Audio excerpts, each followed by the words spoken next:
জিলহজ মাসের বিলকুল আখিরে ফজরের নামাজে ইমামতি করা অবস্থায় ছুরির আঘাতে আক্রান্ত হয়েছেন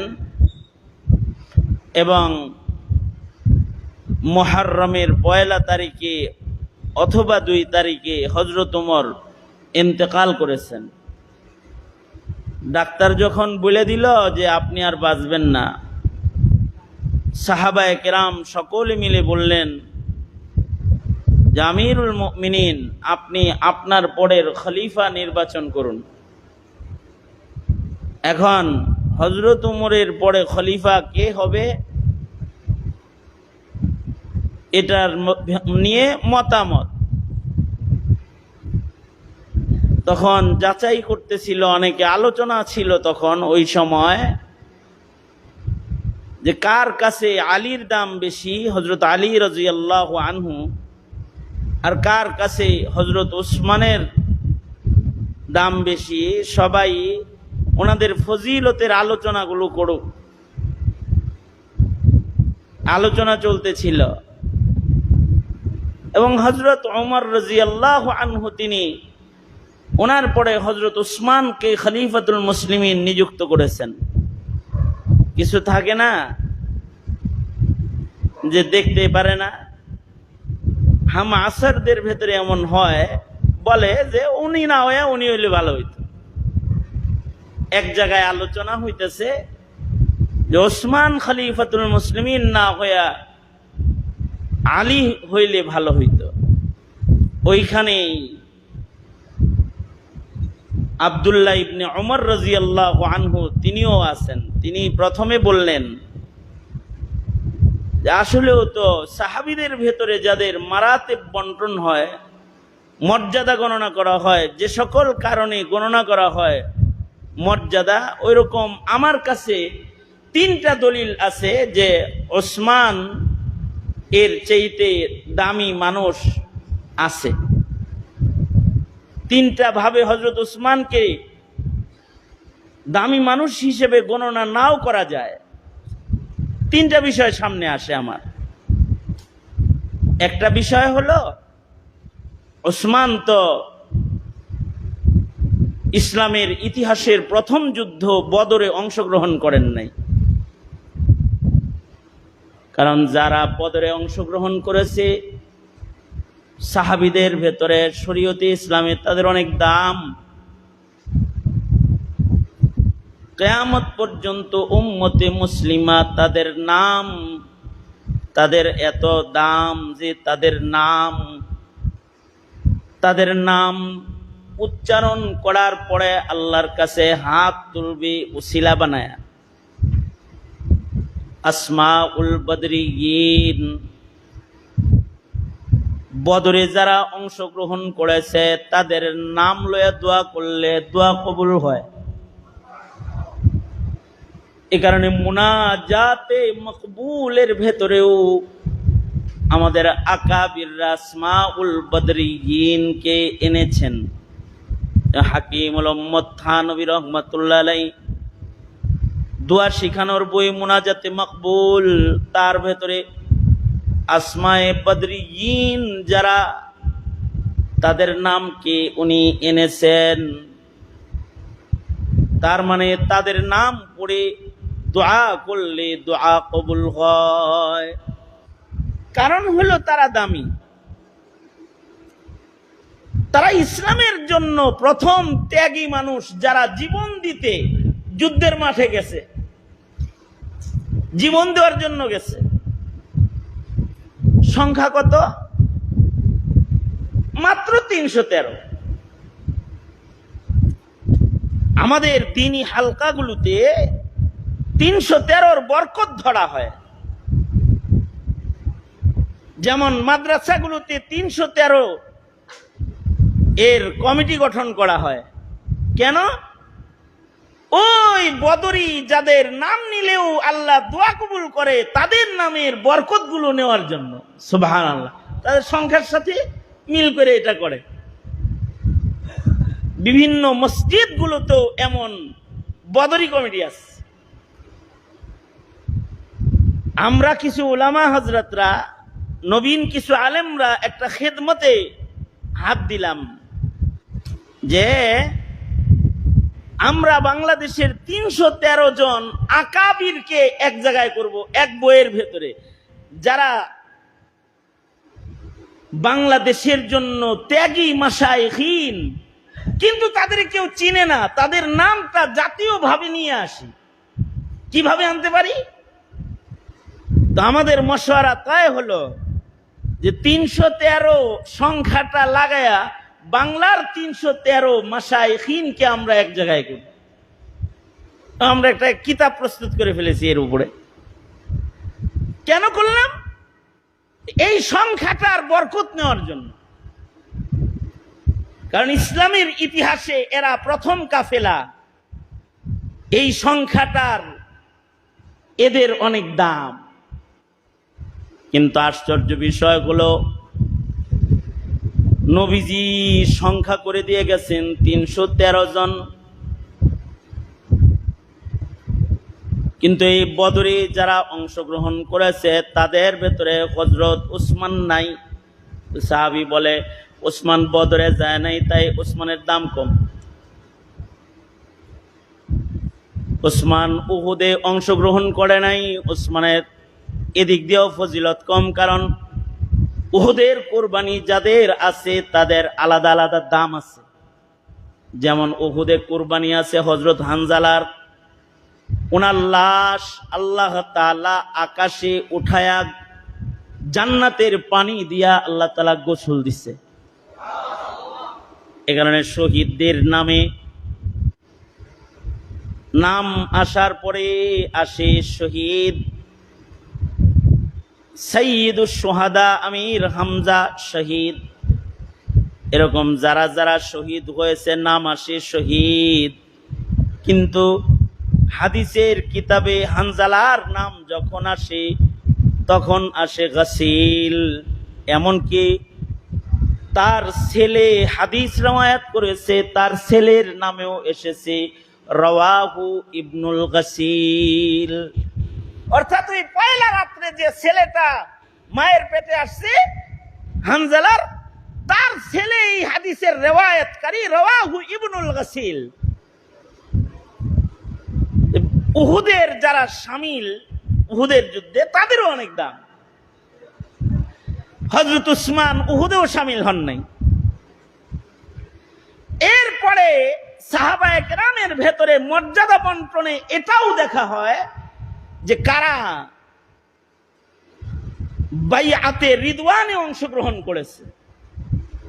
নবীজি যখন কাবার প্রেমে মদিনার থেকে বের হয়ে গেছে, কাফেররা হুদায়বিয়ায় বাধা দিয়ে দিছে, আল্লাহর রাসূলকে ঢুকতে দিবে না কাবা ঘর জিয়ারত করতে। তো আল্লাহর নবী ওইখানে একটা বাইআত করেছিলেন, বাইআতে রিদওয়ান। রিদওয়ান বাইআতে যারা অংশগ্রহণকারী তারা সাহাবায়ে কেরামের মধ্যে তুলনামূলক দামি সাহাবী। কারণ এরা নবীর হাতে হাত রেখে বায়াত নেওয়া সাহাবী।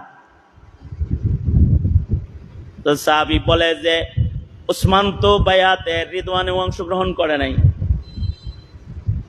এর ফাঁকে একজন যে আছে হযরত আলী কাররামাল্লাহুর ভক্ত, সে চিল্লায় বলে ঠিকই উসমান রে খলিফা বানানো ঠিক হয় নাই, আলী রে বানানো দরকার ছিল। যখনই এই বর্ণনা দিছেন আর সে আওয়াজ দিছে, হযরত আব্দুল্লাহ ইবনে উমর রাদিয়াল্লাহু আনহুমা তিনি ওই চাচারে ডাইকে বলে চাচা এদিকে আসেন, তিনটা দুর্বলতা বললাম আর লাভ দিলেন। মানুষের নজরে এটা দুর্বলতা, কিন্তু হযরত উসমানের এগুলো দুর্বলতা নয়, বরঞ্চ এগুলো তার ফজিলত বাড়ার কারণ। কেন উসমান বদরে যাইতে পারে নাই? কারণ কি? কারণ হলো, কারণ শুনেন আগে, কারণ হলো তখন হযরত উসমানের স্ত্রী নবীজির কন্যা অসুস্থ। হযরত উসমান ঠিকই বদরে যাওয়ার নিয়ত কইরা বাইরে আসলেন যুদ্ধার সাজে। আল্লাহর রাসূল বললেন উসমান তোমার ঘরে আমার মেয়ে মরণ শয্যায় শায়িত, তুমি যুদ্ধে যাইতেছ, যাও, যাওয়ার অধিকার তো তোমার আছে, কিন্তু বাপ হিসেবে আমার একটা দায়িত্ব হলো আমার মেয়ের শেষ সময়ে বাপ হয়ে তার পাশে থাকা। তুমি যদি যুদ্ধে যাও তাহলে আমাকে বাপ হিসেবে আমার কন্যার পাশে থাকতে হবে। আর যদি তুমি আমার মেয়ের খেদমতে থেকে যাও তাহলে আল্লাহ, আল্লাহর রাসূল তোমাকে নিয়তের কারণে পায়া গেছে, তাহলে আমার যুদ্ধের ময়দানে অংশগ্রহণ করা সহজ হয়ে যাবে। বাপ থাকলো না তো কমাস কম স্বামী খেদমতে থাকলো। সুতরাং তুমি যাইও না, আমি বদরে যাই। সাহাবায়ে কেরাম তো এটা জানতেন যে নবীর মুখে যা উচ্চারিত হয় এগুলো নবীর কথা নয়। বলেন তো ওগুলো কার কথা? হযরত উসমান বললেন আমি রাজি। হযরত উসমান চলে গেলেন। কিন্তু নিয়াতুল মুমিন খায়রুম মিন আমালিহি। আল্লাহর রাসূল সাল্লাল্লাহু আলাইহি ওয়াসাল্লাম যুদ্ধের থেকে যখন বিজয় অর্জন করে সাহাবায়ে কেরামদেরকে নিয়ে মদিনায় আসলেন, কারা কারা বদরে অংশগ্রহণ করেছে আল্লাহর রাসূল যখন এটা লিস্ট করলেন, উসমান কিন্তু বদরে যায় নাই, কিন্তু আসমাউল বদরিয়িনদের লিস্টের ভেতরে সরওয়ারে দু আলম নবী নিজের হাতে ওসমানের নাম লিখে দিলেন। উসমান জিসমান বদরে ছিল না জিসমানি ভাবে, কিন্তু রুহানি ভাবে সে ছিল, কারণ তার দিল তখন বদরের মাঠেই পড়েছিল। এ কারণে দিলের একটা হিসাব আছে। কালবুহু মুআল্লাকুন বিল মাসাজিদ। আরেকটা দলিল দিতেছি যে যাদের হৃদয় মসজিদে ঝুলে থাকে, দিল বাড়ি থাকে সে, কিন্তু দিল থাকে মসজিদের ভিতরে।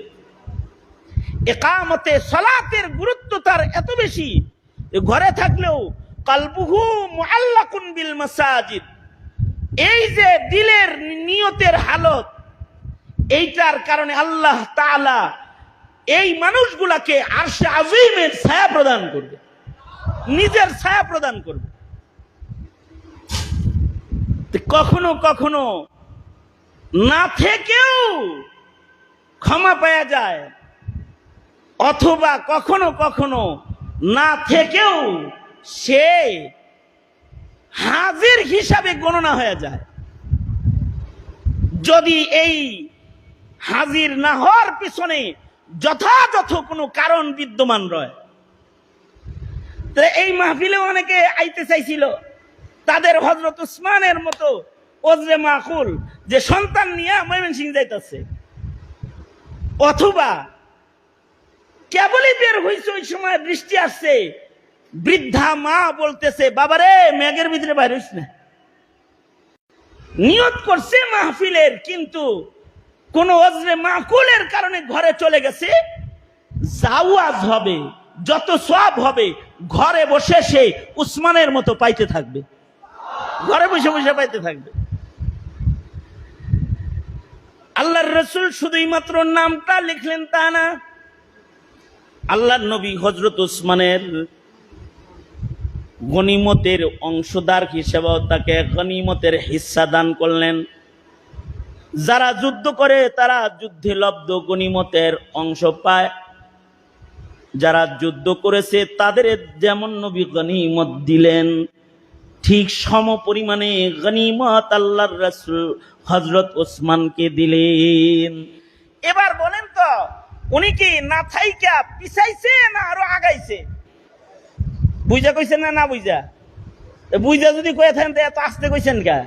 কি বলেন, উনি কি পিছাইছে না আগাইছে? আরো আপনারা যারা আইছেন এখানে আপনাদের নিয়তের গরমিলের কারণে পিছে পড়ে যেতে পারেন, যারা আইতে পারে নাই তাদের নিয়ত যদি ভালো হয় তাহলে তারা আবার আগেও যেতে পারে।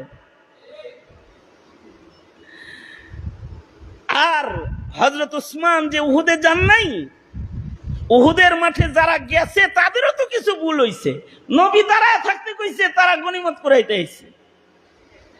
আল্লাহ তাআলা যারা যায়া ভুল করছে, যারা না যায়া ভুল করছে, এদের সকলকে আল্লাহ তাআলা কোরআনে কারীমের আয়াত নাজিল করে সাধারণ ক্ষমা দিছে।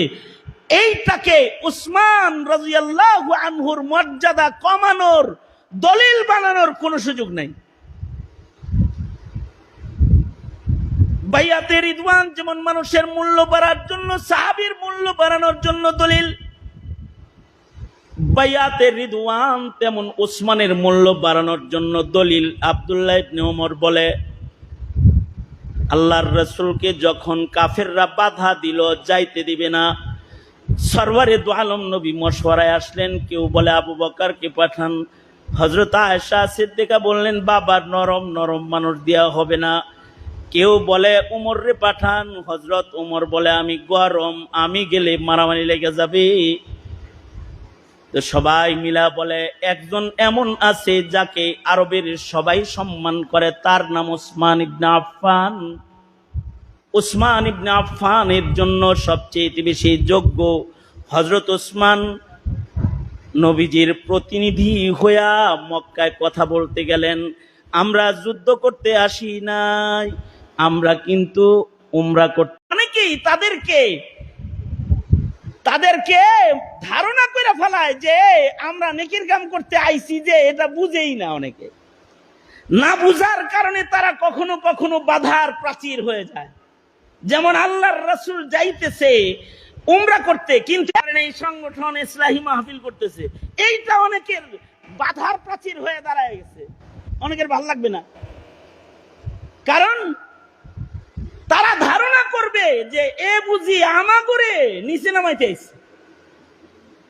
আসলে কিন্তু নবী যাইতেছেন তওয়াফ করতে, কিন্তু তাদের ধারণা হলো নবী যাইতেছেন যুদ্ধ করতে। তো হযরত উসমান যখন যা বললেন, আল্লাহর রাসূল তো যুদ্ধে আসেন নাই, উমরা করতে আইছেন। তাই নাকি? তো তুমি যেহেতু বলছো, বিশ্বাস করছি উমরা করতেই আসছে, কিন্তু তুমি উমরা করে চলে যাও। মুহাম্মদুর রাসূলুল্লাহ সাল্লাল্লাহু আলাইহি সাল্লামকে আমরা উমরা করতে দিব না। এজন্য দিব না যে তিনি উমরা করলে সারা দুনিয়ায় খবর হয়ে যাবে আমরা পরাজিত, আর মুহাম্মদ ইবনে আব্দুল্লাহ বিজয় হয়ে গেছে। তা আমরা এরকম পরাজয়ী হব না। তো হযরত উসমান বললেন, যেই ঘর ইহরাম পরা অবস্থায় মুহাম্মদুর রাসূলুল্লাহ সাল্লাল্লাহু আলাইহি সাল্লাম তওয়াফ করতে পারবে না, অমন ঘর ওসমানও তওয়াফ করবে না। তো হযরত উসমান তওয়াফ না করে আল্লাহর রাসূলের দিকে অগ্রসর হইলেন। সুলহ হবে এখন, যে আসতে দিব না এটাই ফাইনাল, তবে সুলহনামা হতে পারে, যুদ্ধ হবে না, একটা সুলহনামা হয়ে যাক। এই যে হযরত উসমান সব রেডি করে আইতে আইতে খবর হয়ে গেছে কতিলা উসমান, উসমানকে শহীদ করা হয়েছে, উসমান শহীদ হয়ে গেছে। আল্লাহর রাসূল এই শাহাদাতের সংবাদ শুনে একটা বায়াত করেছিলেন, যে বায়াতকে বলা হয় বায়াতে রিদওয়ান। নবীজি হাত পেতেছিলেন, আর সকল সাহাবীরা নবীর হাতে হাত রেখেছিল। যারা নবীর সাথে উমরা করতে গেছে সব রাসূলের হাতে হাত রেখেছে। একজন মানুষ এই বায়াতে নাই। আল্লাহর রাসূল সবার হাত যখন নবীর হাতের উপরে পড়েছে, নবীজি নিজের হাতটা উঠায় বললেন, তোমাদের সবার হাত আমার হাতের উপরে আছে আজকের বায়াতে, একজনের হাত এখানে নাই, তার নাম ওসমান। আমি ওসমানের পক্ষ থেকে এই বায়াতে আমার বাম হাতটাকে ওসমানের হাত হিসেবে তোমাদের হাতের উপরে রাখলাম। তার মানে ওসমান না থেকেও নবীর হাতই ওসমানের হাত হয়ে গেছে। আর এই বায়াতের অবস্থান এত মজবুত, কারণ আল্লাহ বলে ইয়াদুল্লাহি ফাওকা আইদিহিম। রাসূল আপনি দেখেন আপনার হাতের উপরে, সাহাবীদের হাতের উপরে আরেকটা হাত আছে, ওইটা আমার হাত। তার মানে ওসমানের হাতের উপরে আল্লাহ পাকের হাত। বয়ান শোনার পরে সবাই বলে, তাইলে তো হযরত ওমর ঠিকই করছে কামটা, ওসমানী খলিফা হওয়ার যোগ্য। তো কখনো কখনো চলে যায়ও সব পাওয়া যায়, যদি ওজরে মাকুল পাওয়া যায় অথবা শরঈ কারণ পাওয়া যায় তখন সে থাকে না, কিন্তু তার পক্ষ থেকে আল্লাহ তাআলা ওকিল নিযুক্ত করে দেয়। কিছু কিছু মানুষ আছে, আমাদের আকাবিররা বলেন, কিছু কিছু মানুষ আছে এরা কাবায় যাইতে পারে না, কিন্তু ফেরেশতারা তাদের আকৃতি ধইরা কাবা তওয়াফ করে। তারা ইশকের কারণে আল্লাহ তাআলা তার পক্ষ থেকে ওকিল নিযুক্ত করে দেয়। কারণ নিয়াতুল মুমিন খায়রুম মিন আমালিহি। সুতরাং যারা আসতে পারে নাই, আল্লাহ তাদের নিয়তের জাযা তাদের দান করুক। আর আমরা যারা এই গরমের ভিতরে বয়ে পড়ছি, আমাদেরকে আল্লাহ তাআলা আমাদের নেক নিয়তের আজর দান করুক। জোরে বলেন আমিন। আরো জোরে আওয়াজ করে বলেন আমিন। আমি একটা আয়াত পড়ছি, যে আয়াতে আল্লাহ তাআলা 3 কাম করতে বলেছেন। কারণ মানব জীবনের সকল কর্ম 2 ভাগে বিভক্ত। কিছু কর্ম হবে ইবাদত, আর কিছু হবে মাসিয়াত। ইবাদত নিজের শক্তিতে করা যায় না, আল্লাহর তৌফিক লাগে। ইবাদতের শক্তি টাকা দিয়া হয় না, ইবাদতের শক্তি দেহের শক্তি দিয়া হয় না, ইবাদতের শক্তি যে কলবের শক্তি দিয়া হয়। এই কলবটা সুন্দর করার জন্য 3টা বড় আমল আছে, যে আমলের বর্ণনা আমার তিলাওয়াতকৃত 21 নম্বর পারার 1 আয়াতে আছে। আল্লাহ তার বন্ধুকে বললেন 3 কাম করেন। উতলুমা উহিয়া ইলাইকা মিনাল কিতাব, আপনার কাছে অবতীর্ণ কোরআন আপনি তিলাওয়াত করেন। এটা একটা কাজ। কারণ তিলাওয়াতুল কোরআন এমন একটা ইবাদত। আমাদের কিন্তু ধীরে ধীরে কোরআন তেলাওয়াত কমতাছে। কারণ আগে কোরআন তেলাওয়াত করতো, এখন পত্র পত্রিকা, বই, ফেসবুক, মোবাইল, ইন্টারনেট এগুলো দেখে। আগে কোরআন তেলাওয়াত করতো, এখন কোরআন তেলাওয়াত করার টাইম পায় না। কারণ হলো প্রযুক্তির উন্নতি এত সরু সামান হাতে এনে দিয়েছে, যে সরু সামানের কারণে কোরআনে কারীমের কাছে যাইতে পারে না। অথচ কেউ যদি কোরআনে কারীম শুধু পড়ে, বোঝা লাগবো না, না বুঝেও যদি কেউ পড়ে, তো তার অক্ষরে অক্ষরে নেকি হবে, তার কলব পরিষ্কার হবে, তার হৃদয়ে আল্লাহর মুহাব্বত বাড়বে। আল্লাহু আকবার বলেন। পড়লেই লাভ হবে। পড়লে শুধু যে পড়ে তার লাভ না, যার কানে যায় কোরআন তারও লাভ।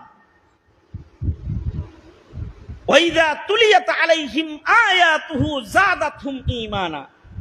কোরআনে কারীম তিলাওয়াত শুনলে ঈমান এমনি বেড়ে যায়।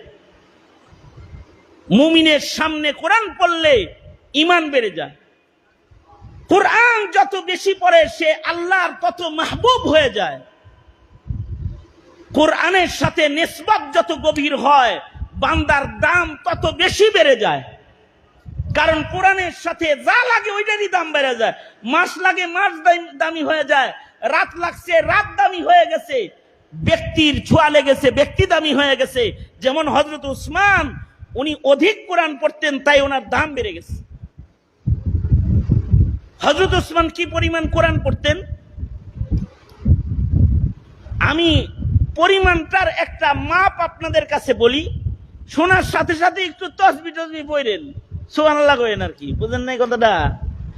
হযরত উসমান এত কোরআন পড়তেন যে উনি 2 রাকাত নামাজে পুরা কোরআনে মজিদ খতম করতেন। 1 রাকাতে খতম করে ফেলতেন, 2 রাকাত না, 1 রাকাতে খতম করে ফেলতেন হযরত উসমান। এত কোরআন শরীফ পড়তেন। আর উনি বলতেন, দুনিয়ায় আমার কাছে সবচেয়ে পছন্দের আমল তিলাওয়াতুল কোরআন।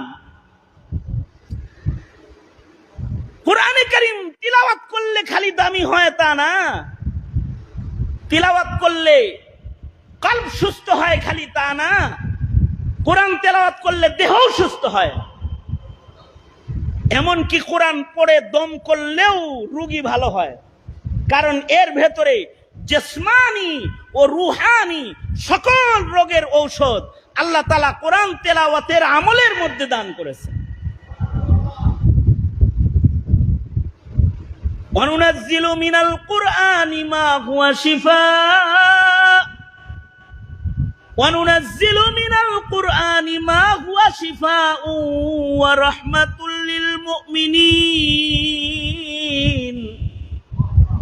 وَلَا يَزِيدُ الظَّالِمِينَ إِلَّا خَسَارًا।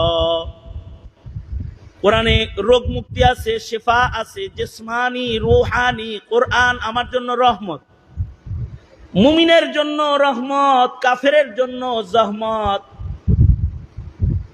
আমাদের জন্য, মুসলমানের জন্য কোরআন হলো রহমত। কিন্তু বেদনার বিষয় হলো শতকরা 99% মুসলমান আল্লাহর কালাম পড়া জানে না। শুধুই মাত্র কওমি মাদ্রাসার খাঁটি ছাত্র ছাড়া বিশুদ্ধ কোরআন কারীম তিলাওয়াতকারী পাওয়া মুশকিল হয়ে যায়। তালবে ইলমরাই কোরআন শরীফ পড়া জানে। এই কারণেই মসজিদে ইমামের সংখ্যা তালবে ইলম, কোন কলেজের প্রফেসর ইমাম খতিব না। কারণ নামাজ পড়তে তো কোরআন শরীফ লাগে। যারা কোরআন শরীফ পড়া জানে না তাদের নামাজ না। কারণ কোরআনের তিলাওয়াত ছাড়া নামাজ হয় না। কমপক্ষে কিছু সূরা তাকে মুখস্থ করতে হবে নামাজ পড়ার জন্য। গলত তরিকায় না, তাজবিদ সহ শুদ্ধ কায়দায়। কোরআনকে ভেঙ্গে চুরে না, অল্প পড়ুক, 2টা সূরা 3টা সূরা পড়ুক, কিন্তু শুদ্ধ করে পড়বে। সর্বনিম্ন যদি 3টা সূরাও জীবনে কেউ মুখস্থ না করতে পারে শুদ্ধ করে, তো তুই কেসে মুসলমান হয় রে? মুসলমানটা কোন কোয়ালিটির মুসলমান? 3টা সূরা মুখস্থ করতে পারস নাই? কমপক্ষে 3টা সূরা মুখস্থ কর। সূরাতুল ফাতিহা সাথে 2টা ইন্না আতায়নার কুল হুয়াল্লাহ যদি মুখস্থ করে, তাও তো ফরজ নামাজ আদায় হয়ে যায়। সুফা ভাগ করে করে সুন্নত নফলে হয়ে যায় একই সূরা পড়া পড়া। এতটুকুও পারে না মুসলমানের সন্তান এখন। যদি বলা হয় ইমামের সামনে আপনি 2 রাকাত নামাজ পড়েন, জোরে করে পড়েন যেন দোয়া কালাম সব শুনি, কইব হুজুর মাফ চাই। এই কারণে ইমাম সাহেব ছুটিতে গেলে ইমামতি করার মুসল্লি নাই, সংখ্যা কম, ইল্লা মাশাআল্লাহ। আর যদি ফজর হয় ওইটা, কারণ ফজরের সাথে হইলো কোরআনের সাথে বেশি সম্পর্ক।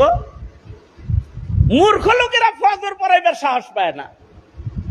এমনকি ফজরের লম্বা কেরাত যার কোরআনের সাথে সম্পর্ক নাই সে করতে পারবে না। কারণ ফজরের তিলাওয়াতটা লম্বা, কোরআনের সাথে ফজরের সাথে আলাদা সম্পর্ক। আল্লাহ তাআলা আলাদা করে করে ফজরে কোরআন পড়ার ইঙ্গিত দান করেছেন। আকিমিস সালাতা লিদুলুকিশ শামসি ইলা গাসাকিল লাইল ওয়া কুরআনাল ফাজর ইন্না কুরআনাল ফাজরি কানা মাশহুদা। লম্বা করে কোরআন শরীফ পড়বা ফজরে, কারণ ফজরের কোরআন এইটা সাক্ষী। যারা পড়ে তাদের জন্য তিলাওয়াতের সাক্ষী, আর যারা ফজরে দাঁড়িয়ে কোরআন শুনে মজা পায় তাদের জন্য কোরআন শোনার সাক্ষী।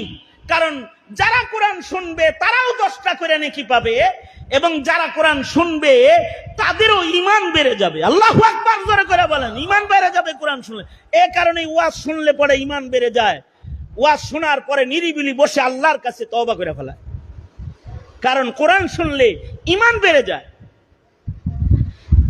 কোরআন শুনলে তো কুফরও ঝরে যায়। শরীয়তে ইসলামে আরেকটা উসমান আছে, এর সম্পর্ক কোরআনের সাথে। আল্লাহর রাসূল একদিন বসে রইছেন, আর এই উসমান ইবনে মাজউন নামক উসমান তখনও মুসলমান হয় নাই, তিনিও বসে আছে। এমন সময় কোরআন শরীফের একটা আয়াত নাজিল হলো, অনেক দামি আয়াত নাজিল হলো। প্রতি শুক্রবারে আয়াতটা আপনাদেরকে সূরা নাহালের 90 নম্বর আয়াত আপনাদেরকে শোনানো হয়। এইটা নাজিল হইল, উসমান ইবনে মাজউন সামনে বসা। উনি বললেন, আল্লাহর নবী, আপনার দেহের ভাব দেখে মনে হইতেছে কোরআনের আয়াত নাজিল হইছে। কি নাজিল হইছে আমি আগে শুনবো। আল্লাহর রাসূল পড়ে শোনায়া দিলেন। কোরআন শুনলেও এত লাভ হয়। শোনার সাথে সাথে উসমান ইবনে মাযউন বলে, এইটা মানুষের কথা হইতে পারে না, আমি কালেমা পড়ে মুসলমান হয়ে গেলাম। সাথে সাথে মুসলমান হয়ে গেছে। এ কারণে আল্লাহর রাসূলের উপরেও নির্দেশ, উতলু মা উহিয়া ইলাইকা মিনাল কিতাব। বন্ধু, আপনি আপনার উপরে অবতীর্ণ কোরআন, এটা আপনি তেলাওয়াত করেন। আর একটা কাম হলো আকিমিস সালাহ, নামাজ কায়েম করেন। নামাজ কায়েম করলে লাভ কি? বর্তমান সময়ের লস কি? বর্তমান সময়ে খুন বেশি, জেনা বেশি, লুটপাট বেশি, মদখোর বেশি, ঘুষখোর বেশি, পাপাচার করনেওয়ালা বেশি, দাইয়ুজ বেশি, বেপর্দা বেশি, গিবত করনেওয়ালা বেশি, চগলখুরি করনেওয়ালা বেশি, নাস্তিক বেশি, মুরতাদ বেশি, মুসলমানের বেশি বেঈমান আজি ঘোরাফেরা করে। শুধু বেঈমান ঘুরে না, খ্রিস্টানও ঘুরে। ওই যে দায়ী আছে আপনাদের এখানে আজকে হাজির, মুফতি জুবায়ের তার প্রতিনিধি, তো তাকে জিজ্ঞেস করলাম, তোমার সবচেয়ে ভাই আপনি কোন এলাকায় বেশি কাজ করেন? কয় হালুয়াঘাটের ওইদিকে বেশি করতেছি। কারণ কি? কয় ওখানে মুসলিম বেশে খ্রিস্টান আছে। মুসলিম বেশে কি আছে? খ্রিস্টান আছে। সুতরাং এখন তো মুসলিম দেশে খ্রিস্টান আছে, মুসলিম দেশে হাসিনা হিন্দুত্ববাদ কায়েম করে গেছে কোরআন আর নামাজের দোহাই দিয়ে। ডেলি 5 পারা কোরআন শরীফ পড়তো আর ডেলি 70 রাকাত নামাজ পড়তো। মুসলমানের দোহাই দিয়ে হিন্দুত্ববাদ প্রতিষ্ঠা করে গেছে। কোরআন তেলাওয়াত যদি সমাজে জারি থাকে তাইলে মুসলমানের ঈমান নষ্ট হবে না, এক নাম্বার। দ্বিতীয় নাম্বার, কোরআন তেলাওয়াত জারি থাকলে মুসলমান ভ্রান্ত হবে না। হাকিম মোহাম্মদ থানভী বলেছেন, যারা শুদ্ধ করে কোরআন শরীফ পড়া জানবে ওরা কখনো বেদাতি হবে না। এ কারণে সমাজে যত বেদাতি পাইবেন একটারেও কোরআন পড়া ভালো পাবেন না, একটারেও পাইবেন না ভালো। এই কোরআন শরীফ পড়তে পারে এটা না। আর কোরআনের আওয়াজ যদি কাফেরের কানে যায় তো কাফেরও মুসলমান হবে। উসমান ইবনে মাযউন বলে, আমি কালেমা পড়ব। শুধু তাই না, কোরআন শুনে আকসাম সাইফি এসে বলে, কুনু রুআসা ওয়ালা তাকুনু আযনাবা, তাড়াতাড়ি যে কোরআন ধর আর কালেমা পড়ে মুসলমান হয়। এ কারণে কোরআন শুনাইলেও লাভ।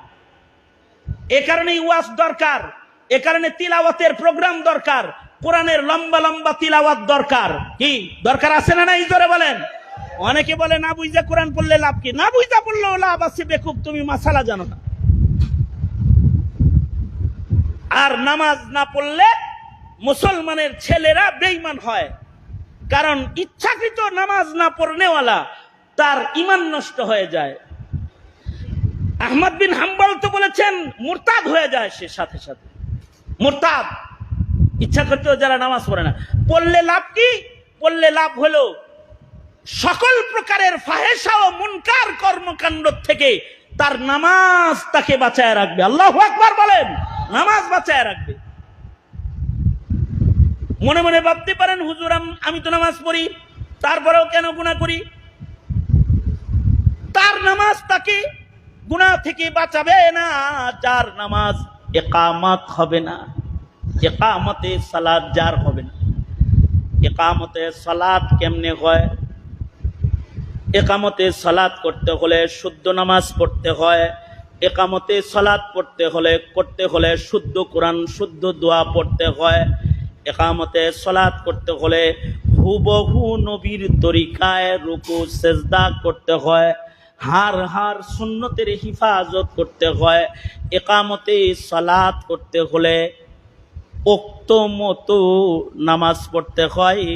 ইকামতে সালাত করতে হলে জায়ে সুজুদ মসজিদে যায় নামাজ পড়তে হয়। ইকামতে সালাত করতে হলে নিজে পড়তে হয়, আবার অপরকে নামাজে ডাকতে হয় এবং অপরকেও নামাজ পড়াইতে হয়। এই সব মিলা হলো ইকামতের সালাত। এক নাম্বার বলছে কি সিহাত, শুনলে নামাজ হবে। মাসাইল না যায় না, মাসাইল না যায় না, নামাজ পড়লে তো উল্টা পাল্টা হইব। মিয়া কি করলে নামাজ ভাঙ্গে এটা জানে না তো নামাজ ভেঙ্গে ফেলবে। যেমন আমি একবার মসজিদে হারামে নামাজ পড়তেছি, বুড়া চাচা একটা আমার সাথে আছে নামাজে, ওনার গলায় ওনার ছেলে মোবাইল ঝুলাই দিছে একটা, ওই কতক্ষণ পর পর খালি রিং আসে ওইটার ভিতরে। চাচা তো ধরা আর বন্ধ করা ছাড়া আর কিছু পারে না, বারবার কাটে, এরপরেও কে যেন রিং করে। 2 রাকাতের মাঝখানে বইয়া কয়, এই নামাজ পড়তেছি পরে কল করিস। এরপরে আবার হেই জি আগের মতোই নামাজ পড়ে। আমি তো ওনার পাশে দাঁড়ায় আমার নামাজ শেষ, এমনকি আমি নামাজ পড়বো না হাসবো। নামাজের পরে বললাম, চাচা এই যে মোবাইলে কথা কইলেন, এরপরে এমনি সালাম ফিরাইলেন, ওইলো কিছু কে হইব না, কে আল্লাহর ঘরে আইছি। মাসাইল সারাত নামাজ পড়লে নামাজ হয় না, সুন্নত তরিকায় নামাজ না পড়লে নামাজ হয় না, ওক্ত মতো নামাজ না পড়লে নামাজ হয় না। কখনো কখনো ওক্ত ছুইটা গেলে নামাজ ছুইটা যায়, ওই নামাজ আর ওই জায়গায় নেওয়াই যায় না ওক্ত ছুইটা গেলে। যেমন ফজরের সময় ফজরের নামাজ, জোহরের সময় জোহরের নামাজ, এমন কি সুন্নতের সময় সুন্নত নামাজ।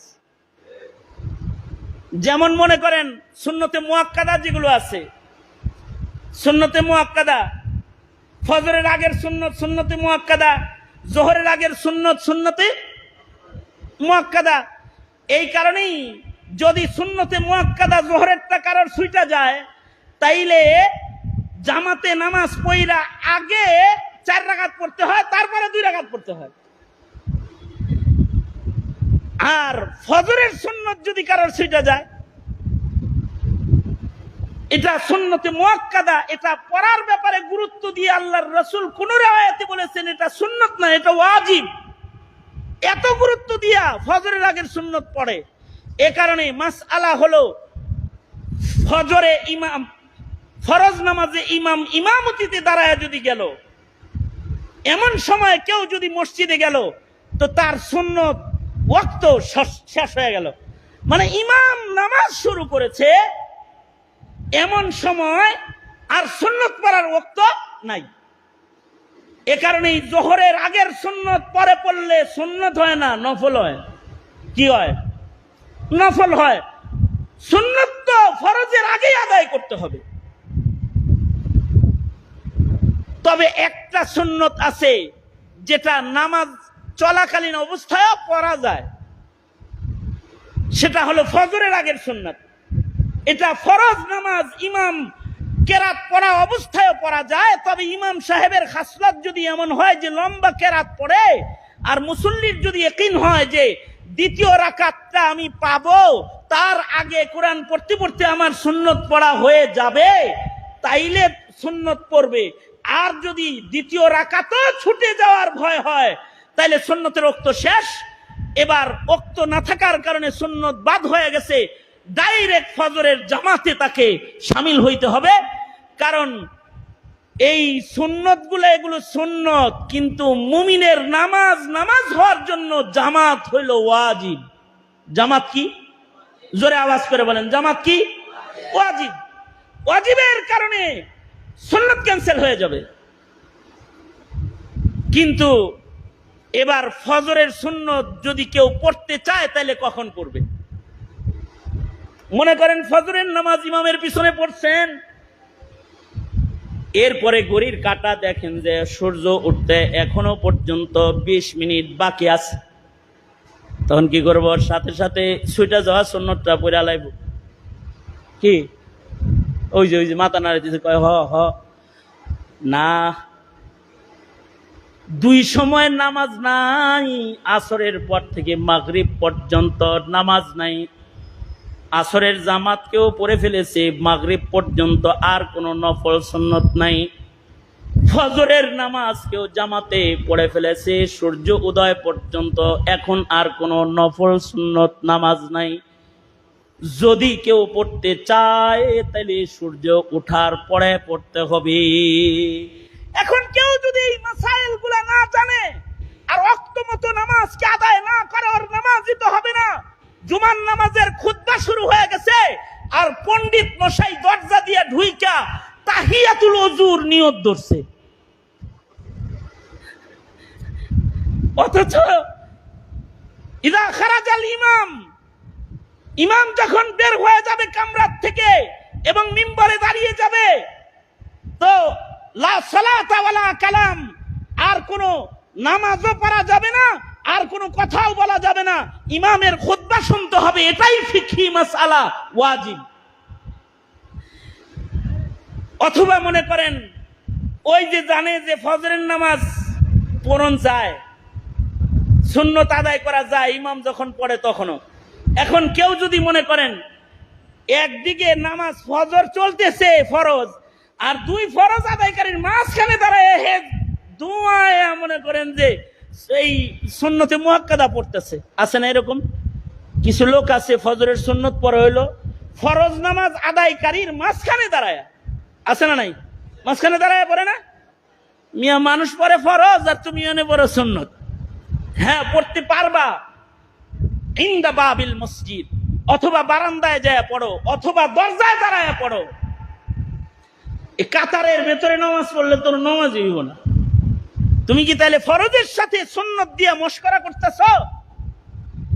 এই যে মাসাইল, এই সকল মাসআলা জেনে কেউ যদি তাকবীরে উলার সাথে নামাজ আদায় করে জামাতে হাজির হয়, তাহলে তার নামাজটা তাকে গুনাহ থেকে বাঁচানোর নামাজে রূপান্তরিত হবে। জোরে বলেন সুবহানাল্লাহ। যদি নামাজ পড়ার পরেও গুনাহ না ছাড়ে, তাহলে বুঝবে যে ইকামতে সালাতের কোন জায়গায় ত্রুটি রয়েছে। কিছু মানুষ আছে ইকামতে সালাতের কাজে অংশগ্রহণ করে না, নিজে ইবাদত করে কিন্তু নামাজকে জমিনে কায়েম করার জিম্মাদারি নেয় না রাষ্ট্রীয়ভাবে। যেমন ইসলামিক রাষ্ট্র যদি হয়ে যায় দেশটা, তাহলে তো সবার নামাজ পড়তে হবে। যদি নামাজ না পড়ে তাহলে ইমামে আজম আবু হানিফা বলছেন জেলে ঢুকায় থবে, আহমদ বিন হাম্বল বলছে গলা কাটা ফেলবে। যদি শরিয়া আদালত কায়েম হয় তাহলে নামাজ কায়েম হয়ে যাবে। কিছু আছে এরা এই ভেজালটা নিতে রাজি না বিধায়ী নাস্তিকের রাজনীতি করে আর মুরতাদদের রাজনীতি করে। কিছু আছে এই মার্কা, ওরা হলো ইকামতে সালাতের বিরুদ্ধাচারণকারী।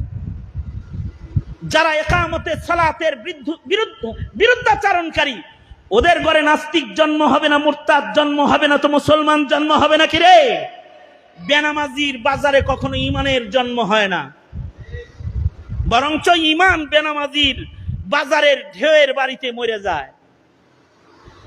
তাইলে নামাজ কায়েম করার জন্য একটা সময় এসেছে। কুফরি মতবাদ আর নাস্তিক লালন পালনকারী যারা রাজনীতি, ধর্ম বিদ্বেষী রাজনীতি যারা করে, তাদের জুলুম অত্যাচার কেটে এখন আর এক নতুন প্রভাত এসেছে। এখন কিন্তু সময় এসেছে নামাজ কায়েম করার, রাজনীতি করার সময় এসে গেছে।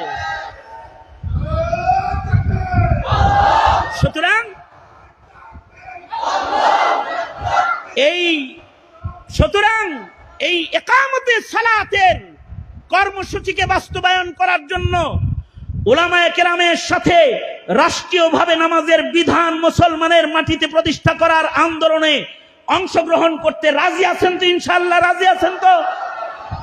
কারণ এটা আল্লাহ পাকের নির্দেশ। তাহলে 2 নম্বর নির্দেশ হলো ইকামতে সালাত করো, 3 নম্বর নির্দেশ হলো জিকির করো। কোন শায়েখের কাছে যায় জিকির করলে তরবিয়ত হয়, তরবিয়ত হইলে আখলাক ভালো হয়। কিছু কিছু মানুষের ইমান ভালো, কিছু কিছু মানুষের আমল ভালো, কিছু কিছু মানুষের ইলম ভালো, কিন্তু আখলাক খারাপ। আখলাক কখন খারাপ হয়? যখন জিকির কম হয়। আখলাক তখন খারাপ হয়ে যায় যখন জিক্রুল্লাহ থেকে সম্পর্ক কমে যায়, ইবাদতের লজ্জত নষ্ট হয়ে যায়, আখলাক তবিয়ত নষ্ট হয়ে যায়। যদি এটাকে কেউ ভালো করতে চায় তাহলে ওয়ালা যিকরুল্লাহি আকবার লিকুল্লি শাইইন সিকালাতুন ওয়াসিকালাতুল কুলুবি যিকরুল্লাহ। আন্দাজে মান্দাজে জিকির করলে উপকার হয় কম, কিন্তু যদি কোন শাইখে কামেলের সবক নিয়ে জিকির কেউ করে তো অল্প জিকির তাকে উপকারী করে। সুতরাং এই ত্রিমুখী কর্মসূচি তিলাওয়াতুল কুরআন ঘরে ঘরে জারি, আর ইকামতে সালাতের কর্মসূচি, আর জিকরুল্লাহর পাবন্দি, এই তিনটি নির্দেশ আল্লাহ এ তিলাওয়াতকৃত আয়াতে করেছেন। আমরা এই তিনটা নবীজিকে যে আদেশগুলো আল্লাহ করেছেন এটা নবীর উম্মত হয়ে আমরা মানতে তৈয়ার আছি না ইনশাআল্লাহ? কারা কারা তৈয়ার? এই সংগঠনের নাম কি রে? আল বারাকা ইসলামী পরিষদ। এদের কর্মসূচি হলো এই সকল ইবাদতকে কায়েম করা। সুতরাং তাদের সাথে থাকবো ইনশাআল্লাহ। বলেন আল্লাহ তাআলা এই সংগঠনের ছেলেগুলাকে কবুল করেন। আর ওই যে আমি আপনাদেরকে বলেছি 313 বুজুর্গের জীবনী নিয়ে একটি বই আমরা বাজারে এনেছি, এবং আমাদের খানকার উলামা হযরতরা, যেখানে আরিফ জব্বার সাহেব হুজুর আছেন, আরো অনেকে আছেন, ওই যে হুজাইফি সাহেব আছেন, এই উলামা হযরতরা মিলে 26 তারিখ আগামী 26শে জুলাই এই বইয়ের মোড়ক উন্মোচন অনুষ্ঠান হবে। ডিপ্লোমা ইঞ্জিনিয়ার্সে উলামা হযরত যারা, তাদেরকে দাওয়াত রইল আকাবিরদের মুহাব্বত প্রকাশ করার জন্য। আল্লাহ ওয়ালাদের মুহাব্বতে, আমাদের মরহুম আকাবিরদের মুহাব্বতে আমরা এই প্রোগ্রামে অংশগ্রহণ করব, যেখানে বুজুর্গরা দেশি এবং বিদেশি আলেমরা সেখানে আমাদের আকাবির বুজুর্গদের অবদান এবং আমাদের করণীয়র উপরে গুরুত্বপূর্ণ নসিহাত করবেন। এই দাওয়াতটাও ফাঁক দিয়ে দিলাম। এই মজমাটাও আল্লাহ তাআলা কবুল করুক। এই সংগঠনের অনেক সদস্যরাই আমাদের খানকার সাথে জড়িত, এখানে তারা ওই প্রোগ্রামে অংশগ্রহণ করতে এখান থেকে গাড়ি নিয়ে যাবে। কেউ যদি অংশগ্রহণ করতে চান তো আপনারা আমন্ত্রিত। দেশের সকল মাশায়েখদেরকে দাওয়াত করা হয়েছে, আলহামদুলিল্লাহ। বড় মাশায়েখিন যারা, তাদেরকে দাওয়াত করা হয়েছে। আল্লাহ তাআলা সবাইকে কবুল করেন, এ মজমাকেও কবুল করেন। সবাই ইস্তিগফার পড়েন। আস্তাগফিরুল্লাহ রাব্বি মিন কুল্লি যামবি ওয়া আতুবু ইলাইহি লা হাওলা ওয়ালা কুওয়াতা ইল্লা বিল্লাহিল আলিয়্যিল আযীম। আস্তাগফিরুল্লাহাল্লাযী লা ইলাহা ইল্লা হুয়াল হাইয়ুল কাইয়্যুম ওয়া আতুবু ইলাইহি। আলহামদুলিল্লাহি রাব্বিল আলামিন। والصلاة والسلام على سيد الأنبياء والمرسلين محمد وعلى آله وأصحابه أجمعين। رب العالمين আল বারাকা ইসলামী পরিষদের আয়োজনে আয়োজিত ইসলাহি মাহফিল, এক ঝাঁক নায়েবে নবীরা আছে যারা নায়েবে নবীর জিম্মাদারি আদায় করতে সাংগঠনিকভাবে তারা একত্রিত হয়েছে। রব্বুল আলামিন যোগ্য আলেমদের নিগরানি তাদের উপরে রয়েছে। একটা ইসলাহি মাহফিল হয়ে গেল ওজরের কারণে যারা আসতে পারে নাই, আর যারা এসে কুরবানি দিয়েছে, আল্লাহ আসহাবে বদর, আসহাবে উহুদের মতো এদেরকে সকলকে আল্লাহ তুমি কবুল মঞ্জুর করে নাও। আল্লাহ রব্বুল আলামিন ভুল ত্রুটিগুলো মাফ করে দাও, মজমাকে কবুল মঞ্জুর করে নাও। আল্লাহ দেশ ও জাতির জন্য কল্যাণের ফয়সালা করে দাও। পৃথিবীর নিকৃষ্ট জালেম ইসরায়েলকে ধ্বংস করে দাও। আল্লাহ ফিলিস্তিনকে আজাদ করে দাও, মসজিদুল আকসাকে আজাদ করে দাও। আমাদের সালাম এই মুহূর্তে মদিনায় তয়্যবায় রাসূলের রওজায় পৌঁছায় দাও। আব্বা আম্মা যাদের নাই আল্লাহ তাদের বাবা মানে মাফ করে দাও। যাদের আব্বা আম্মা আছে হায়াত বাড়ায় দাও, বেশি বেশি খেদমত করতে পারে তৌফিক দান করো। আল্লাহ আল্লাহ আমাদের প্রজন্মকে ঈমান রক্ষা করার তৌফিক দাও। যত কল্যাণ যত মঙ্গল সব দাও। এক ঝাঁক আলেম যারা আল বারাকা একত্রিত হয়েছে, আল্লাহ এই আলেম উলামা গুলাকে ওয়াসআত দাও, রিজকে বারাকা দাও। ইয়া আল্লাহ সুন্দর মনে কাজ করার তৌফিক দাও। সুবহান রাব্বিকা রাব্বিল ইজ্জাতি আম্মা ইয়াসিফুন ওয়া সালামুন আলাল মুরসালিন আলহামদুলিল্লাহি রাব্বিল আলামিন। আসসালামু আলাইকুম ওয়া রাহমাতুল্লাহি ওয়া বারাকাতুহু।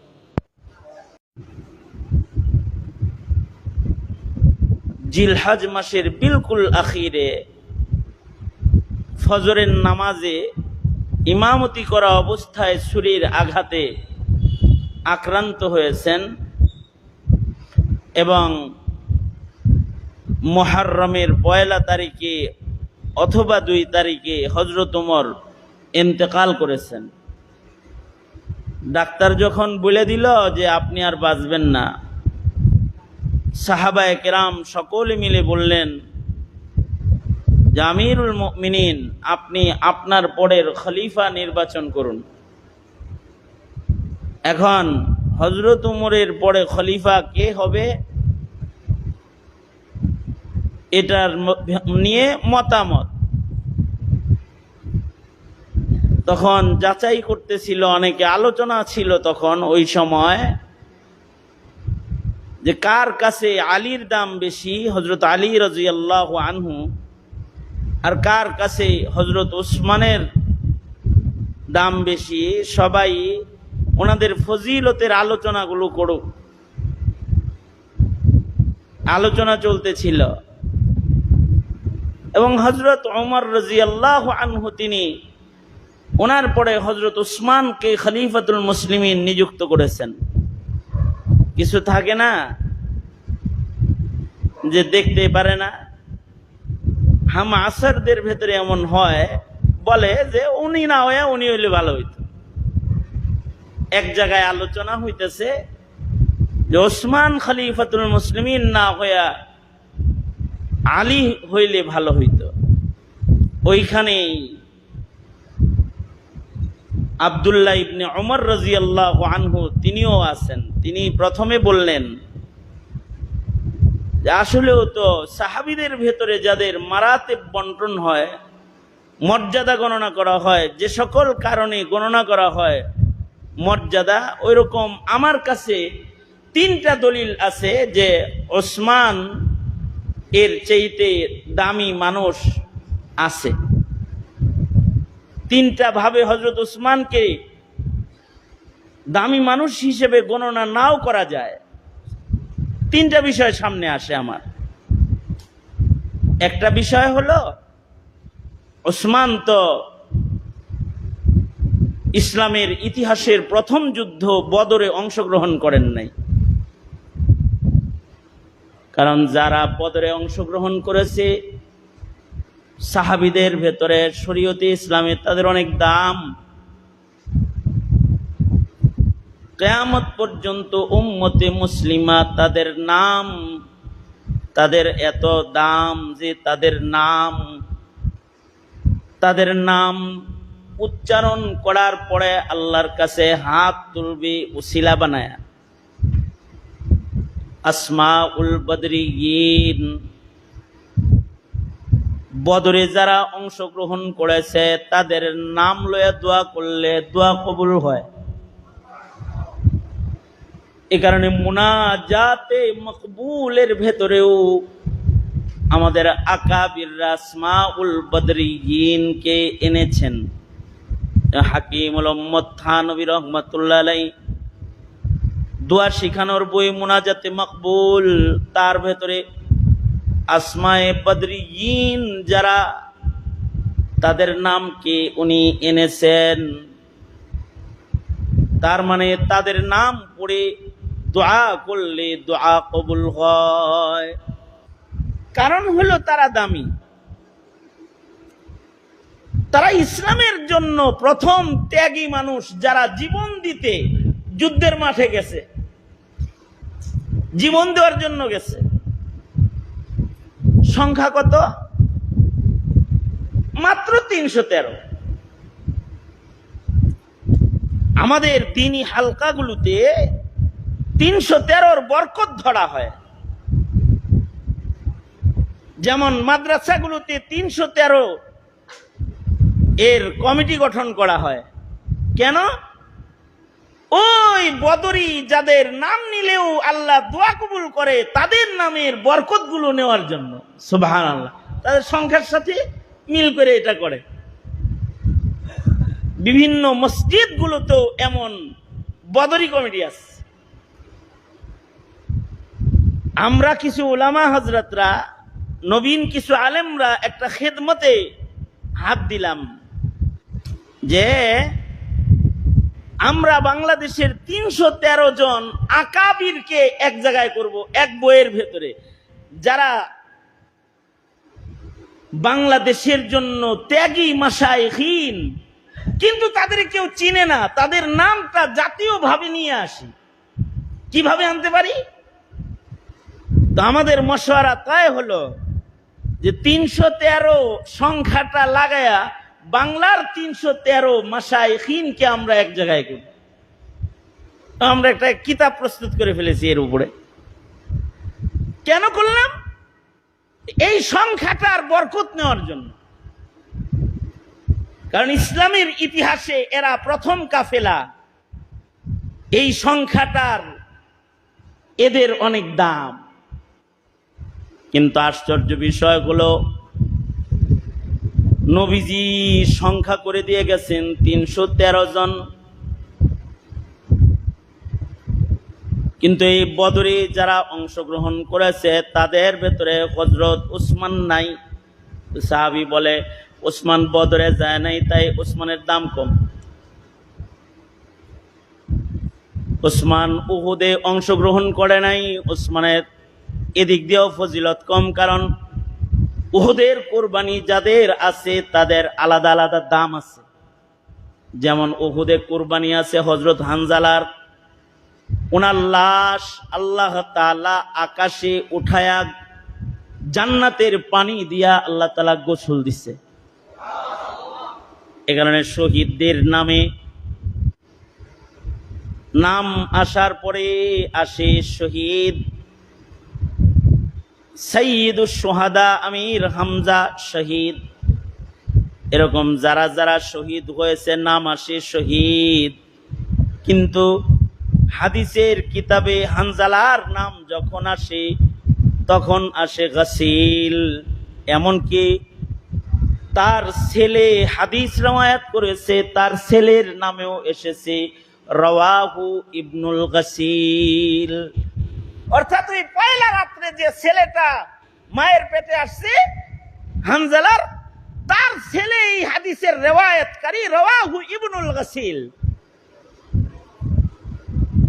উহুদের যারা শামিল উহুদের যুদ্ধে তাদেরও অনেক দাম।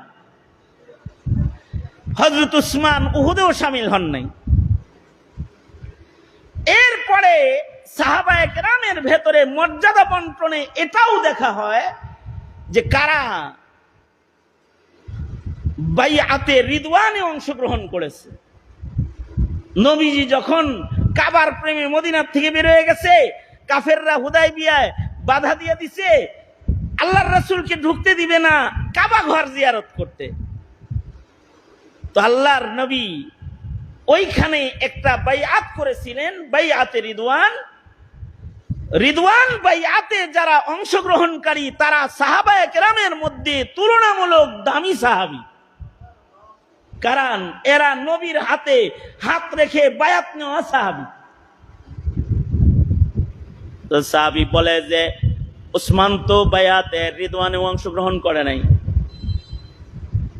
এর ফাঁকে একজন যে আছে হযরত আলী কাররামাল্লাহুর ভক্ত, সে চিল্লায় বলে ঠিকই উসমান রে খলিফা বানানো ঠিক হয় নাই, আলী রে বানানো দরকার ছিল। যখনই এই বর্ণনা দিছেন আর সে আওয়াজ দিছে, তো হযরত আব্দুল্লাহ ইবনে উমর রাদিয়াল্লাহু আনহুমা তিনি ওই চাচারে ডাইকে বলে চাচা এদিকে আসেন, তিনটা দুর্বলতা বললাম আর লাভ দিলেন। মানুষের নজরে এটা দুর্বলতা, কিন্তু হযরত উসমানের এগুলো দুর্বলতা নয়, বরঞ্চ এগুলো তার ফজিলত বাড়ার কারণ। কেন উসমান বদরে যাইতে পারে নাই? কারণ কি? কারণ শুনেন আগে। কারণ হলো তখন হযরত উসমানের স্ত্রী নবীজির কন্যা অসুস্থ। হযরত উসমান ঠিকই বদরে যাওয়ার নিয়ত কইরা বাইরে আসলেন যোদ্ধার সাজে। আল্লাহর রাসূল বললেন, উসমান তোমার ঘরে আমার মেয়ে মরণ শয্যায় শায়িত, তুমি যুদ্ধে যাইতেছো, যাও, যাওয়ার অধিকার তো তোমার আছে, কিন্তু বাপ হিসেবে আমার একটা দায়িত্ব হলো আমার মেয়ের শেষ সময়ে বাপ হয়ে তার পাশে থাকা। তুমি যদি যুদ্ধে যাও তাহলে আমাকে বাপ হিসেবে আমার কন্যার পাশে থাকতে হবে। আর যদি তুমি আমার মেয়ের খেদমতে থেকে যাও তাহলে আল্লাহ, আল্লাহর রাসূল তোমাকে নিয়তের কারণে পায়া গেছে। তাহলে আমার যুদ্ধের ময়দানে অংশগ্রহণ করা সহজ হয়ে যাবে। বাপ থাকলো না তো কমাস কম স্বামী খেদমতে থাকলো। সুতরাং তুমি যাইও না, আমি বদরে যাই।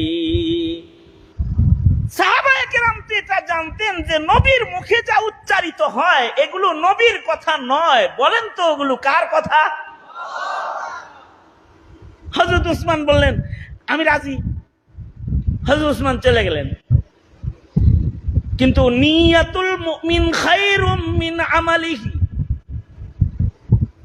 আল্লাহর রাসূল সাল্লাল্লাহু আলাইহি ওয়াসাল্লাম যুদ্ধের থেকে যখন বিজয় অর্জন করে সাহাবায়ে কেরামদেরকে নিয়ে মদিনায় আসলেন, কারা কারা বদরে অংশগ্রহণ করেছে আল্লাহর রাসূল যখন এটা লিস্ট করলেন, উসমান কিন্তু বদরে যায় নাই, কিন্তু আসমাউল বদরিয়িনদের লিস্টের ভেতরে সরওয়ারে দু আলম নবী নিজের হাতে ওসমানের নাম লিখে দিলেন। উসমান জিসমান বদরে ছিল না জিসমানি ভাবে, কিন্তু রুহানি ভাবে সে ছিল, কারণ তার দিল তখন বদরের মাঠেই পড়েছিল। এ কারণে দিলের একটা হিসাব আছে। কালবুহু মুআল্লাকুন বিল মাসাজিদ। আরেকটা দলিল দিতেছি যে যাদের হৃদয় মসজিদে ঝুলে থাকে, দিল বাড়ি থাকে সে, কিন্তু দিল থাকে মসজিদের ভিতরে। ইকামতে সালাতের গুরুত্ব তার এত বেশি, ঘরে থাকলেও কালবুহু মুআল্লাকুন বিল মাসাজিদ। এই যে দিলের নিয়তের হালত, এইটার কারণে আল্লাহ তাআলা এই মানুষগুলাকে আরশে আজিমের ছায়া প্রদান করবে, নিজের ছায়া প্রদান করবে। কখনো কখনো না থেকেও ক্ষমা পাওয়া যায়, অথবা কখনো কখনো না থেকেও সে হাজির হিসাবে গণনা হয়ে যায়। যদি এই হাজির না হওয়ার পিছনে যথাযথ কোনো কারণ বিদ্যমান রয়। এই মাহফিলে অনেকে আইতে চাইছিল, তাদের হযরত উসমানের মতো ওজরে মাকুল যে সন্তান নিয়ে ময়মনসিংহ যাইতেছে, অথবা কেবলই বের হইছে ওই সময় বৃষ্টি আসছে, বৃদ্ধা মা বলতেছে বাবারে মেঘের ভিতরে বাইর হইস না। নিয়ত করছে মাহফিলের, কিন্তু কোন ওজরে মাকুলের কারণে ঘরে চলে গেছে। জাওয়াজ হবে, যত সওয়াব হবে ঘরে বসে সে উসমানের মতো পাইতে থাকবে, ঘরে বসে বসে পাইতে থাকবে। আল্লাহর রাসূল শুধুই মাত্র নামটা লিখলেন তা না, আল্লাহর নবী হযরত উসমানের গনিমতের অংশদার হিসেবেও তাকে গনিমতের হিস্সা দান করলেন। যারা যুদ্ধ করে তারা যুদ্ধে লব্ধ গনিমতের অংশ পায়, যারা যুদ্ধ করেছে তাদের যেমন নবী গনিমত দিলেন, ঠিক সম পরিমাণে গনিমত আল্লাহর রাসূল হযরত ওসমানকে দিলেন। এবার বলেন তো উনি কি না থাইকা পিছাইছে না আরো আগাইছে? বুঝা কইছেন না? না বুঝা? বুঝা যদি কয়ে থাকেন তো এত আস্তে কইছেন কা? কি বলেন, উনি কি পিছাইছে না আগাইছে? আরো আপনারা যারা আইছেন এখানে আপনাদের নিয়তের গরমিলের কারণে পিছে পড়ে যেতে পারেন, যারা আইতে পারে নাই তাদের নিয়ত যদি ভালো হয় তাহলে তারা আবার আগায়ও যেতে পারে। আর হযরত উসমান যে উহুদে যান নাই, উহুদের মাঠে যারা গেছে তাদেরও তো কিছু কিছু ভুল হইছে, নবী দাঁড়ায় থাকতে কইছে, তারা গনিমত কুড়াইতে আইছে। আল্লাহ তাআলা যারা যায়া ভুল করছে, যারা না যায়া ভুল করছে, এদের সকলকে আল্লাহ তাআলা কোরআনে কারীমের আয়াত নাজিল করে সাধারণ ক্ষমা দিছে। এইটাকে উসমান রাদিয়াল্লাহু আনহুর মর্যাদা কমানোর, দলিল বানানোর কোনো সুযোগ নাই। বাইয়াতে রিদওয়ান যেমন মানুষের মূল্য বাড়ার জন্য, সাহাবীর মূল্য বাড়ানোর জন্য দলিল, বাইয়াতে রিদওয়ান তেমন উসমানের মূল্য বাড়ানোর জন্য দলিল। আব্দুল্লাহ ইবনে ওমর বলে, আল্লাহর রাসূলকে যখন কাফেররা বাধা দিল, যাইতে দিবে না, সরওয়ারে দু আলম নবী মশওয়ারায় আসলেন। কেউ বলে আবু বকরকে পাঠান। হযরত আয়েশা সিদ্দিকা বললেন, বাবার নরম নরম মানুষ দেয়া হবে না।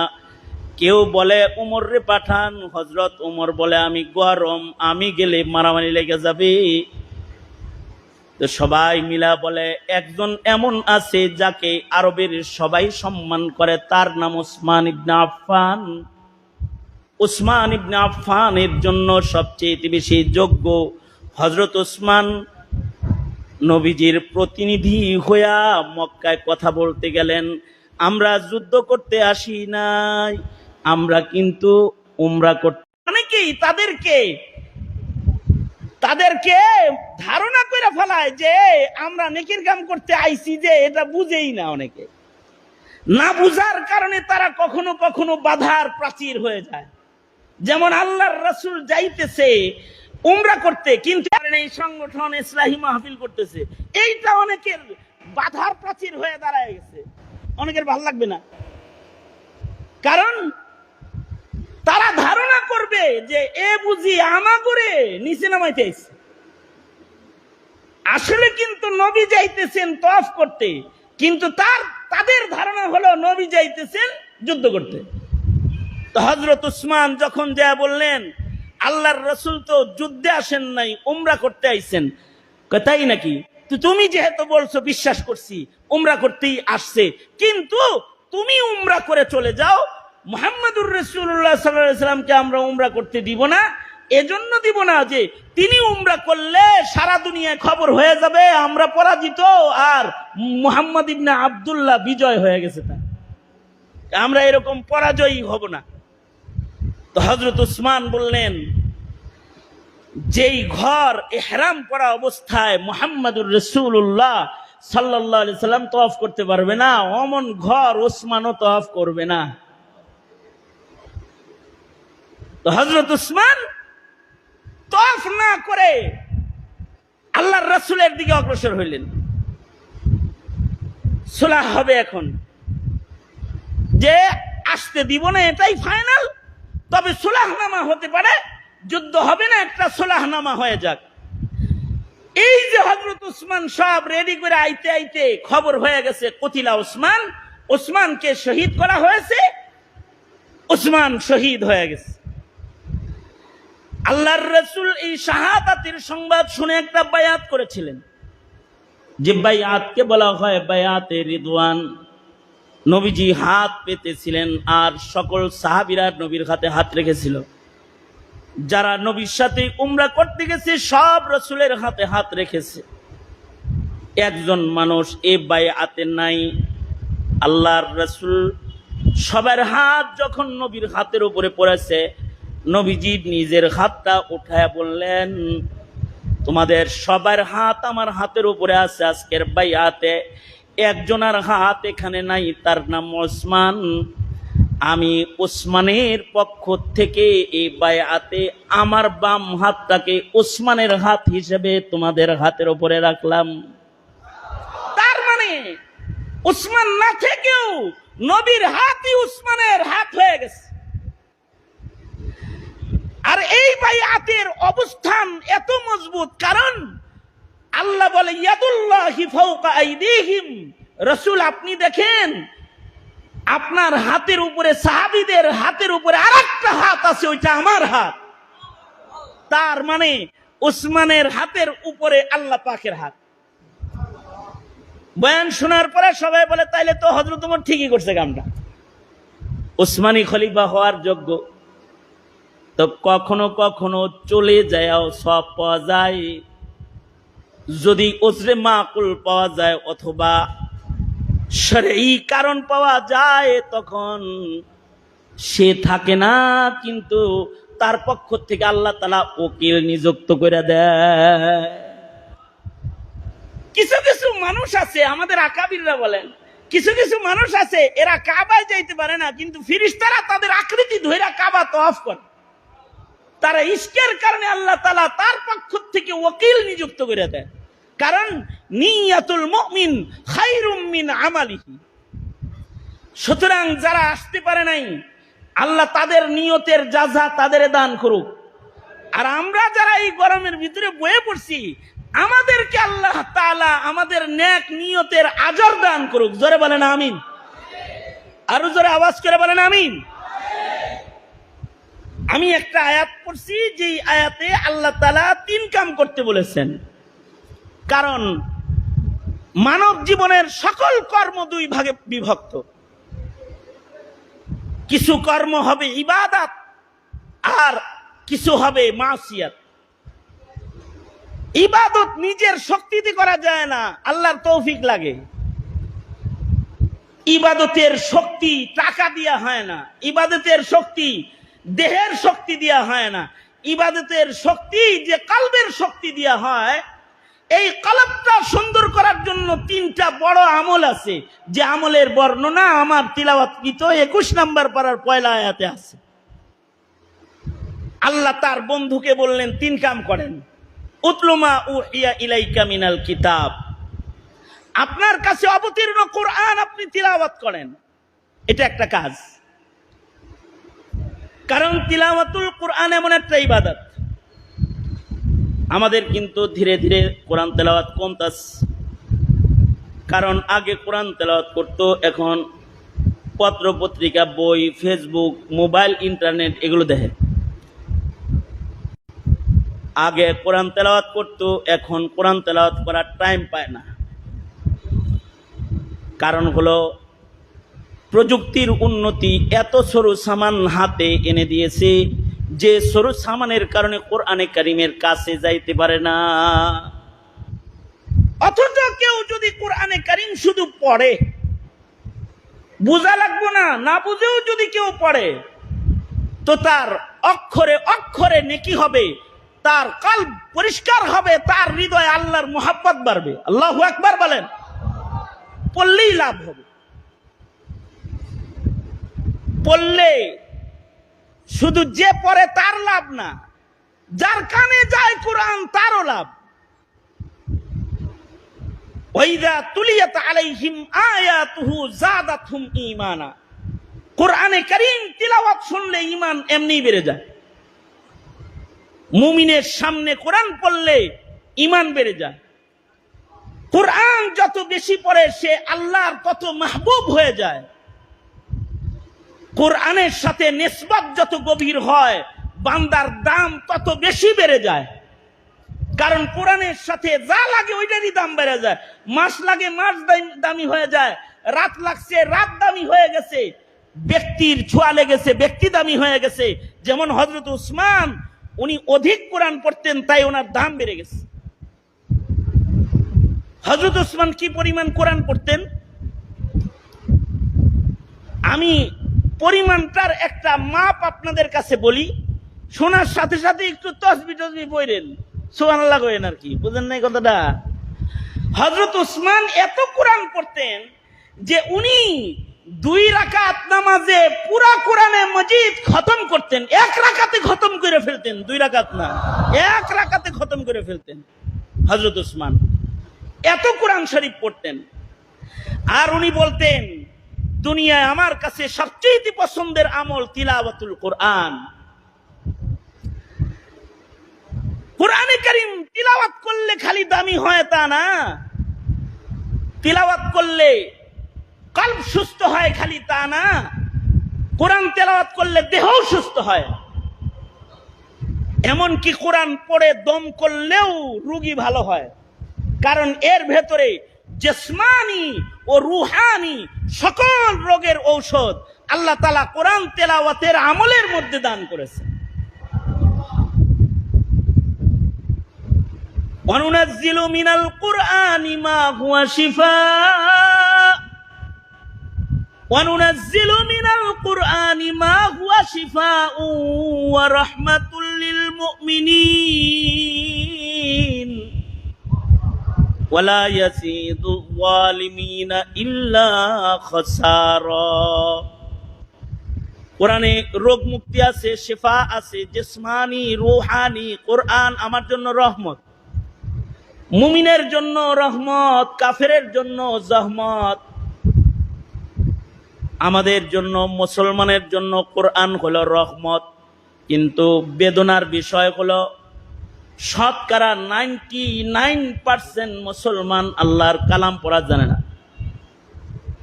শুধুই মাত্র কওমি মাদ্রাসার খাঁটি ছাত্র ছাড়া বিশুদ্ধ কোরআনে কারীম তিলাওয়াতকারী পাওয়া মুশকিল হয়ে যায়। এ তালবে ইলমরাই কোরআন শরীফ পড়া জানে। এই কারণেই মসজিদে ইমামের সংখ্যা তালবে ইলম, কোন কলেজের প্রফেসর ইমাম খতিব না। কারণ নামাজ পড়তে তো কোরআন শরীফ লাগে। যারা কোরআন শরীফ পড়া জানে না তাদের নামাজ নামাজ না। কারণ কোরআনের তিলাওয়াত ছাড়া নামাজ হয় না। কমপক্ষে কিছু সূরা তাকে মুখস্থ করতে হবে নামাজ পড়ার জন্য। গলত তরিকায় না, তাজবিদ সহ শুদ্ধ কায়দায়। কোরআনকে ভেঙ্গে চুরে না, অল্প পড়ুক, 2টা সূরা 3টা সূরা পড়ুক, কিন্তু শুদ্ধ করে পড়বে। সর্বনিম্ন যদি 3টা সূরাও জীবনে কেউ মুখস্থ না করতে পারে শুদ্ধ করে, তো তুই কেসে মুসলমান হয় রে? মুসলমানটা কোন কোয়ালিটির মুসলমান? 3টা সূরা মুখস্থ করতে পারস নাই? কমপক্ষে 3টা সূরা মুখস্থ কর। সূরাতুল ফাতিহা সাথে 2টা ইন্না আতায়নার কুল হুয়াল্লাহু যদি মুখস্থ করে, তাও তো ফরজ নামাজ আদায় হয়ে যায়। সুফা ভাগ করে করে সুন্নত নফলে হয়ে যায় একই সূরা পড়া পড়া। এতটুকুও পারে না মুসলমানের সন্তান এখন। যদি বলা হয় ইমামের সামনে আপনি 2 রাকাত নামাজ পড়েন, জোরে করে পড়েন যেন দোয়া কালাম সব শুনি, কইব হুজুর মাফ চাই। এই কারণে ইমাম সাহেব ছুটিতে গেলে ইমামতি করার মুসল্লি নাই, সংখ্যা কম, ইল্লা মাশাআল্লাহ। আর যদি ফজর হয় ওইটা, কারণ ফজরের সাথে হইলো কোরআনের সাথে বেশি সম্পর্ক। মূর্খ লোকেরা ফজর পড়াইবার সাহস পায় না। এমনকি ফজরের লম্বা কেরাত যার কোরআনের সাথে সম্পর্ক নাই সে করতে পারবে না। কারণ ফজরের তিলাওয়াতটা লম্বা, কোরআনের সাথে ফজরের সাথে আলাদা সম্পর্ক। আল্লাহ তাআলা আলাদা করে করে ফজরে কোরআন পড়ার ইঙ্গিত দান করেছেন। আকিমিস সালাতা লিদুলুকিশ শামসি ইলা গাসাকিল লাইলি ওয়া কুরআনাল ফাজর ইন্না কুরআনাল ফাজরি কানা মাশহুদা। লম্বা করে কোরআন শরীফ পড়বা ফজরে, কারণ ফজরের কোরআন এইটা সাক্ষী। যারা পড়ে তাদের জন্য তিলাওয়াতের সাক্ষী, আর যারা ফজরে দাঁড়িয়ে কোরআন শুনে মজা পায় তাদের জন্য কোরআন শোনার সাক্ষী। কারণ যারা কোরআন শুনবে তারাও 10টা করে নেকি পাবে, এবং যারা কোরআন শুনবে তাদেরও ঈমান বেড়ে যাবে। আল্লাহু আকবার জোরে করে বলেন, ঈমান বেড়ে যাবে কোরআন শুনলে। এই কারণে ওয়াজ শুনলে পরে ঈমান বেড়ে যায়। ওয়াজ শোনার পরে নিরিবিলি বসে আল্লাহর কাছে তওবা করে ফেলায়, কারণ কোরআন শুনলে ঈমান বেড়ে যায়। কোরআন শুনলে তো কুফরও ঝরে যায়। শরীয়তে ইসলামে আরেকটা উসমান আছে, এর সম্পর্ক